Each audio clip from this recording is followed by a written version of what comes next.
மரம் வளர்த்தால் மண் வாழும், மண் வாழ்ந்தால் மனிதம் வாழும். உலகில் அறத்தோடு வாழக்கூடிய அனைத்து மனித குலத்திற்கும் உங்கள் அன்பான குரல் குருவினுடைய பணிவான வணக்கம். இன்றைய பதிவு என்பது என்னை கவலையில் ஆற்றிய ஒரு பதிவு. என்ன காரணம் என்று கேட்டால், மனிதர்கள் தன்னை பல வகைப்படுத்தி உயர்ந்த இடத்திலும் இருக்கின்றார்கள், உயர்வு அல்லாத இடங்களிலும் இருக்கிறார்கள். ஆனால் எல்லா இடமும் மனக்கவலை என்பது சரிசமமாக பதிவாகி இருக்கிறது. ஒரு கலெக்டராக இருந்தாலும், ஒரு IAS இருந்தாலும், இல்லை IPS இருந்தாலும், ஒரு IRS இருந்தாலும், அல்லது அரசியல் அமைப்புகளின் முதல்வராக இருந்தால் கூட அவர்களிடமும் கவலை, அவர்களிடம் இருக்கக்கூடிய அந்த அகவேதனை என்பதை நம்மால் பார்க்க முடிகிறது. கவலை என்பது எல்லா இடமும் சமமாக இருப்பதை கண்ட நான் அதற்கான தேடலை ஆரம்பித்தேன். இந்த கவலைக்கு காரணம் என்ன, இதற்கு யார் எதிரி என்பதுதான் என்னுடைய எண்ணமாக இருந்தது. அந்த பயணத்தில் எனக்கு கிடைத்த ஒரு வாக்கியம், தீதும் நன்றும் பிறந்தர வாரா. இது ஒரு வேத வாக்கியமாக என்னிடம் வந்து சேர்ந்தது. அப்படி என்றால் எல்லா குற்றங்களுக்கும், நம்முடைய நிம்மதி இல்லாத செயல்களுக்கும் நாம் தான் காரணமா என்ற கேள்வியை தேடி நான் வள்ளுவனிடம் சென்றேன். வள்ளுவனிடம் சென்றபோதுதான் அவர் மிக அழகாக சொன்னார், மனிதனுடைய எதிரி என்பவன் வெளி உலகத்தில் இல்லை, மனிதனுடைய அகத்தில் தான் இருக்கிறான் என்பதை சரியாக புரிந்து கொள்.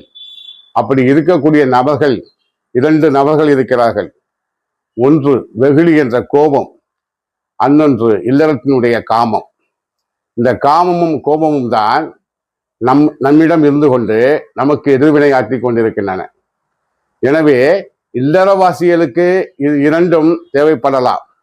ஆனால் இல்லறத்தை தாண்டி உண்மையா வாழக்கூடிய மிக உயர்ந்த மனிதர்களுக்கு இவை 2ம் கட்டுப்பாட்டில் இருக்க வேண்டும்.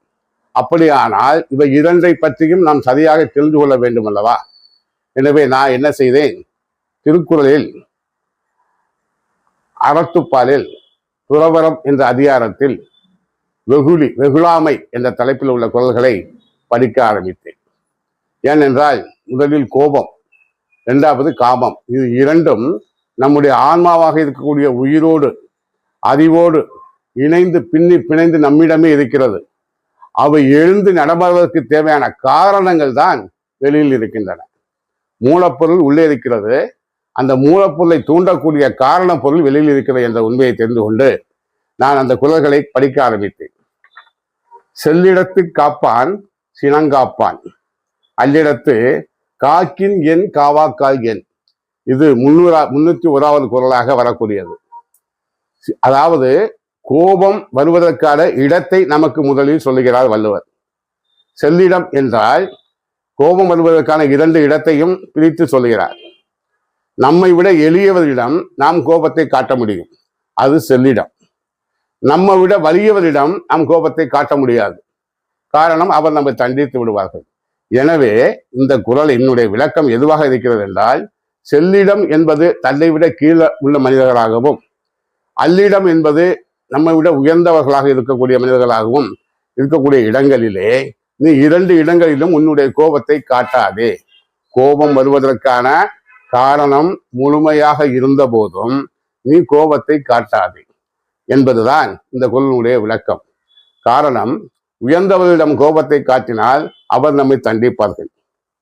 நம்மை விட சார்ந்தவர்களிடம் நம் கோபத்தை காட்டினால் ஊர் பழி போடும், அது நம் ஆன்மாவில் பாவச் செயலாக பதிவாகும் என்பது இந்த குறளினுடைய விளக்கம். அடுத்த குறள், செல்லா இடத்தும் சினம் தீதே, செல்லிடத்து இல்லை அதனின் பிற தீய பிற. செல்லா இடத்தும் சினம் தீதே, அதாவது நம்ம செல்லா இடத்தும் உயர்ந்தவர்களிடத்தும் நம் சினத்தை காட்டுவது தவறுதான் என்பதை, அந்த சினம் வருவதற்கான காரணத்தை சொல்கிறார். செல்லுகின்ற இடத்திலும் சினத்தை காட்டுவதும் அதைவிட பெரிய தீது, அதனால் நமக்கு பாவம் வந்து சேரும் என்று முதல் குறளினுடைய இணையாக அடுத்த குறளை நமக்கு வைக்கிறார். 3வதாக மறத்தல் வெகுளி யார் மாற்றும், தீது பிறத்தல் அதனால் வரும். எல்லா இடத்தும் யார் மாற்றம் என்று சொன்னால் 3 பேரை இங்கு குறிக்கிறார். ஒன்று நம்மை விட உயர்ந்தவர்கள், அடுத்து நம்மை விட சார்ந்தவர்கள், அடுத்தபடியாக நம்மை விட சமமாக இருப்பவர்கள். ஆக யார் மாற்றம் என்று 3 இடத்தையும் அந்த 3வது குறளிலே இந்த 3 இடத்தும் நீ கோபத்தை காட்டினால் அதனால் மிகப்பெரிய தீங்குதான் உனக்கு வரும் என்பதை நீ உணர்ந்து கொள் என்பதுதான் இந்த 3வது குறளுடைய குறளாக வைக்கிறார். ஆனால் இதனால் என்ன நடக்கும் என்பதை 4வது குறளில் என்ன வைக்கிறார் என்று சொன்னால், நகையும் உவமையும் இல்லாமல் போகும். நகை என்றால் சிரிப்பு.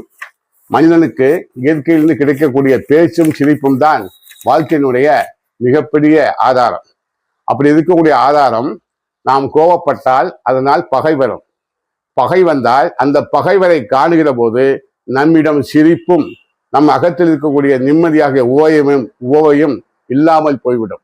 எனவே சென்ற இடம், செல்லா இடம், உனக்கு சமமான இடம் ஆகிய 3 இடத்தும் நீ கோபத்தை காட்டாதே. அப்படி காட்டினால் அதனால் பகை வரும். ஒரு பகை வந்தால் என்ன இயல்பு என்று கேட்டால், ஒரு நல்ல விஷயம் நமக்கு வந்தால் அதை தொடர்ந்து பல நல்ல விஷயங்கள் நமக்கு வந்து சேரும். அதே போலத்தான் ஒரு தீய விஷயம் நமக்கு வந்து சேர்ந்தால் அதனால் பல தீய விஷயங்கள், ஒரு பகை ஏற்பட்டால் வம்சமாக அந்த பகை தொடர்ந்து கொண்டு, பகை எங்கே ஆரம்பித்தது, யார் ஆரம்பித்து வைத்தார்கள் என்று தெரியாமலேயே இன்றும் பல குடும்பங்களில் பகை ஓடிக்கொண்டிருப்பதை நாம் காண முடிகிறது. எனவே செல்லும் இடம், சமமாக இருக்கும் இடம், செல்லாத இடம் ஆகிய 3 இடத்தும் நீ கோபத்தை காட்டாதே என மிக அழகாக நமக்கு தெளிவுபடுத்தி காட்டுகிறார். அடுத்தபடியாக, தன்னைத்தானே கொல்லும் சினம், தன்னைத்தானே கொல்லும் சினம் என்று அற்புதமாக 5வது குறளை வைத்திருக்கிறார். சினம் என்பது மற்றவர்களை, உனக்கு கோபம் வந்தால் அதனால் மற்றவர்கள் பாதிக்கப்படுவார்கள், மற்றவர்களுக்கு தவறான விளைவுகள் ஏற்படும் என்ற எண்ணத்திலிருந்து முதல் வெளியே வா. சினம் என்பது முதலில் உன்னை கொல்லும் என்பதை புரிந்து கொள் என்று மிக அழகாக நம்முடன் இருக்கக்கூடிய பகை உணர்வாகிய கோபத்தை நீ எந்த இடத்திலும் எப்படிப்பட்ட சூழ்நிலையிலும் அடக்கி ஆளக்கூடிய ஆற்றலை உனக்குள் நீ வளர்த்து கொண்டால் உலகத்தில் வாழக்கூடிய எந்த நிலையிலும் உனக்கு பகை உணர்வு வராது. பகையில்லாத வாழ்க்கைதான் நிம்மதியினுடைய அடிப்படை என கூறி உங்களிடம் விடைபெறுகிறேன். உங்கள் அன்பு குருசி. நன்றி, வணக்கம்.